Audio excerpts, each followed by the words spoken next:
morning, my friends. I haven't even properly started my Bible study this morning, and I was busy shuffling everything on my table. I have like this ritual of how I like to set my table up every single morning. And while I was faffing with papers and moving this here, moving that there, one of my old notes popped up in this pile 13. Every bit matters. Every step taken is needed. It all adds up. God is in the details, and He's preparing something beautiful in your life. That's what I wrote there.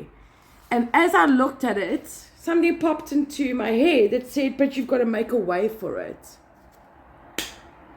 So true, because we have blockages in our life. And even though God is, I always say it, 100% there for us, He will only truly come in if we invite Him in. And there are blockages in our life and things that are taking up our time and space that doesn't need to. For example, keeping bad company.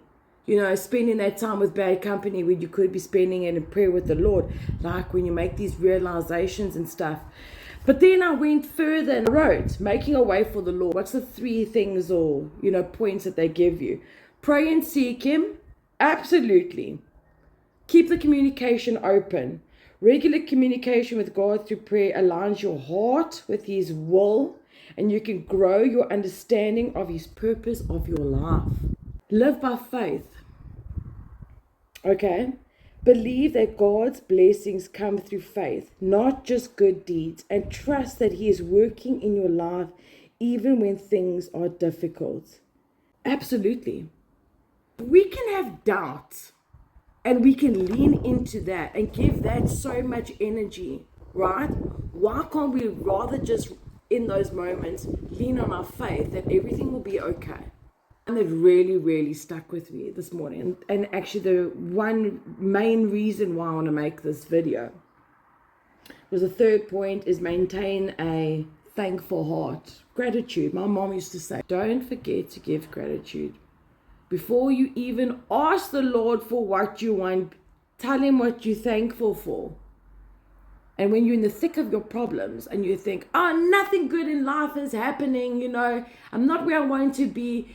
It's such turmoil for our mind. It's so negative.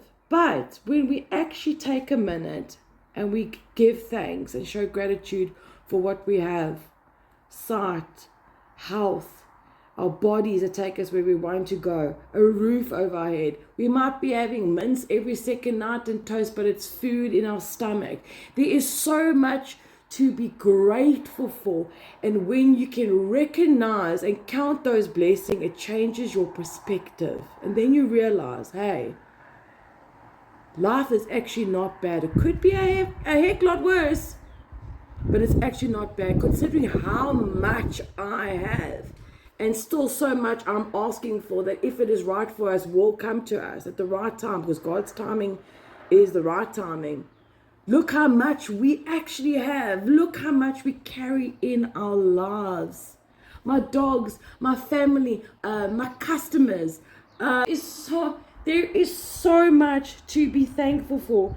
And if you focus on your current blessings and recognize that everything good, keyword good, comes from Him, it will allow thankfulness to shape your perspective.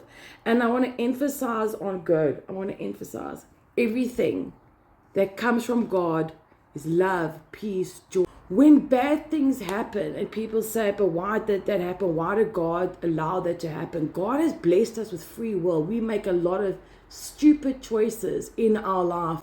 And then when something bad happens, we want someone to blame, but we won't look at ourselves. We won't look at the circumstances.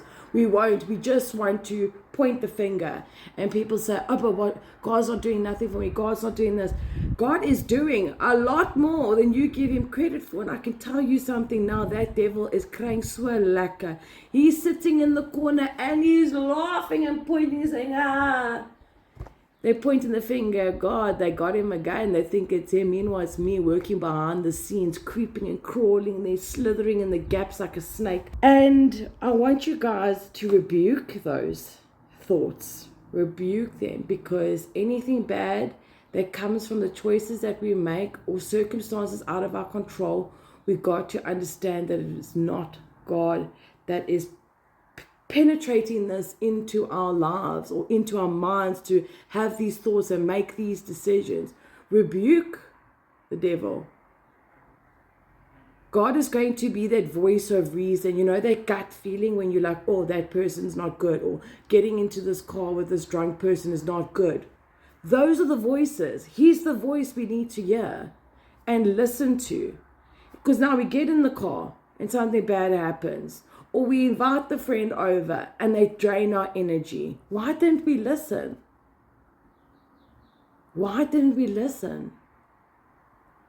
I just really wanted to share that because I just thought that was so valid. I think it's so valid. It is so true. It is so true. Like friends, I've also had some hectic things happen in my life. And I've also lost. And I've also made really bad decisions. I know in my heart of hearts that it's never come from God. All those bad things that have happened to me have never, ever been from Him. And I know that every single time I've called Him to save me, He's pulled me out of those pits. Every single time He's made a way for me. I cannot ignore that and not share it. I still make mistakes now. I mean, I've also been leading with a heavier heart on things that I've been thinking about lately as well, with a lot of things. But I know that God will make a way for me. He's done it time and time again. I am so grateful that I've got so much in my life. Even to just have this opportunity to talk to you guys. People think there's a lot of things in their life, and you know what, we're a little bit entitled that we're like, okay, someone's getting that, we also deserve that. We got to stop with that. Especially when you are going through the thick of your problems. Because that's when your mind is the most chaotic. Please look at your life. Gain perspective. Take yourself out of the middle of that thick, of that mess. And look into your life and see what it is that's bringing this in. How can you make it better? Where can I make the changes? What do I cut out? And if you constantly communicate that with God and you pray and you change your attitude to what you've got and you give thanks for what you've got, the rest of the stuff will follow as it should, when it should. It's not instant coffee. You can't just 1, 2, 3, ba, ba, ba. There's your coffee. Be careful, it's hot. Don't burn yourself.